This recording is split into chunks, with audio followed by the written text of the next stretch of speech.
Does this feel like the same as a lot of them, or you have a different assessment? It feels similar. Yeah, it feels similar. Frustrating. We certainly don't ever want to get used to losing, and so they all sting, and they all sting badly, and we just got to go back to work and keep getting better. When you have moments where things are going well, and then you look up and see the scoreboard, and it's as it was, how do you reconcile that? Yeah, it's frustrating. I mean, that's the frustration you go through. Early stages in a program, is that everything gets magnified, and it's tough because you play good in spurts. And that's not good enough against the people we're playing against week in and week out. I mean, you have to play. You got to play consistent for every play of the game, and that's what separates the good teams from the bad teams. And right now we're not able to play at that level of consistency. Jared said he thought the new look offensive line played well, but it looked like he was getting pressured a lot. What was your assessment of it? I thought that they played good at times.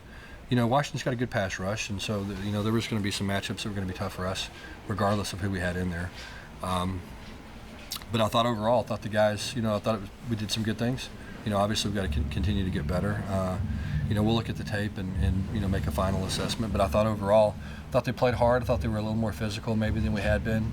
The thing we've got to be able to do is run the ball earlier, because it takes a lot of heat off those guys, as we've talked about before, and our inability to get much of a run game going has continued to bite us. Same thing with the defense. It seemed like in the second quarter, I think you had forced 4 punts in a row, but then they make play after play at key moments. Yeah, we just couldn't get anything going on offense. I mean, we punted the ball 9 times in the first half, we've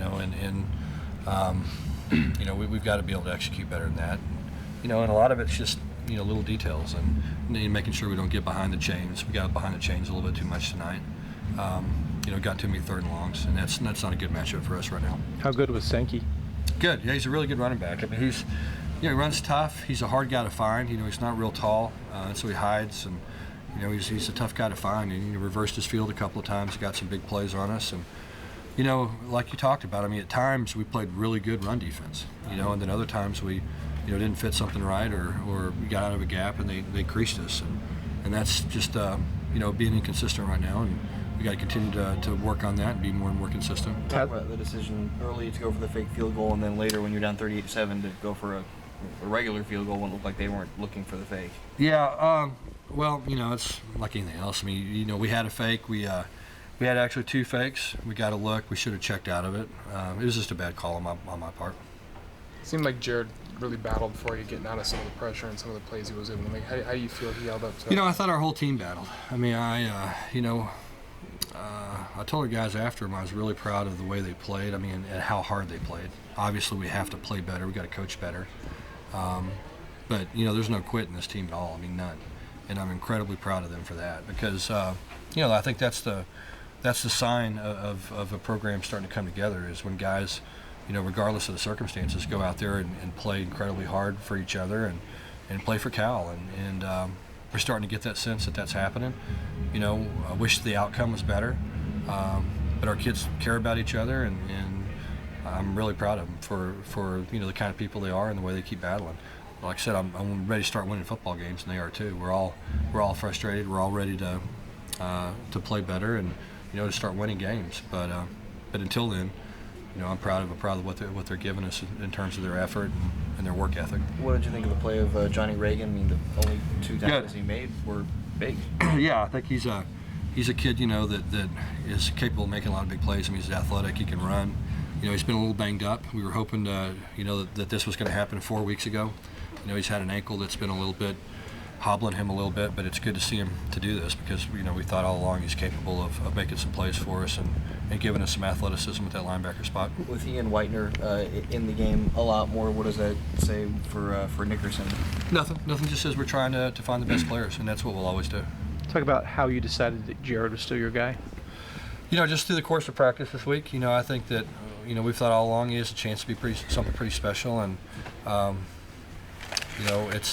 it's tough when you have 2 guys that you think are good players, and but Zach did a good job of giving us some energy last week, but we just feel like Jared's the long-term solution at that position, and so we got to continue to develop him, and we're having some growing pains there. We need to be able to move the football better than we are right now, and it's just got a lot of moving parts right now. We got to get them all in sync, and right now we've had a hard time doing that. How did Zach react to the? He's good. No, Zach's great. Zach's the ultimate team guy, like we talked about earlier. High character kid. Loves the football team, and it's not work. He's been incredible. Is it safe to say Jared starts the rest of the season barring injury? Oh, I mean, I would think so. Yeah, I would think so. I mean, we'll see. I mean, until there's a reason not to. Jared had a couple of rough games, his first 2 road games. Did he show a bit more composure today? Yeah, I thought so. Yeah. I think his composure. I don't think was an issue tonight at all. He seemed calm. He seemed more confident probably than he has been at times the last several weeks, and I think I think he's on the verge of getting it all together, and I think the offense is on the verge of getting it together, and playing at a higher level. We need to, and I think he's got a chance to be something special like we talked about. I feel like the biggest missing piece is the run game at this point. Well, there's a lot of missing pieces. I mean, we're starting a lot of young kids, and so there's there's development when you're starting a lot of young guys, and I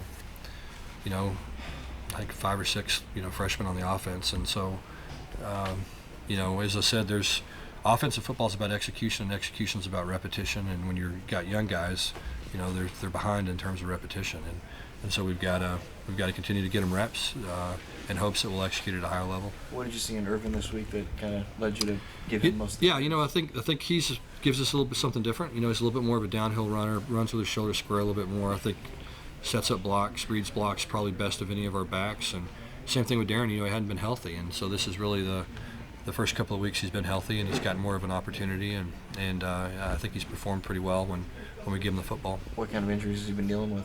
He's had an ankle, had a shoulder, had a little bit of a knee deal. He's just had some different things that haven't been, they've been more limiting than things that have held him out. In the first half, you guys were playing it pretty close. It was 17-7, and then they got that last-minute touchdown. How did that change? Yeah, it changed a lot. I mean, I think we talked about earlier. It was 17-7, and we had the reverse and had the ball really inside the 10-yard line. Would have had the ball inside the 10-yard line, and had the illegal block, and so moved it back, and we ended up stalling, having a punt, and they popped the big run, and so it was kind of a 14-point swing right there for us, and instead of going into halftime down 17-14, we go in down 24-7. And so how did the refs explain that penalty on Jared? It was a good call. It was the right call. He can't block him low in that situation. It's a new rule, and he knew it when he made the mistake.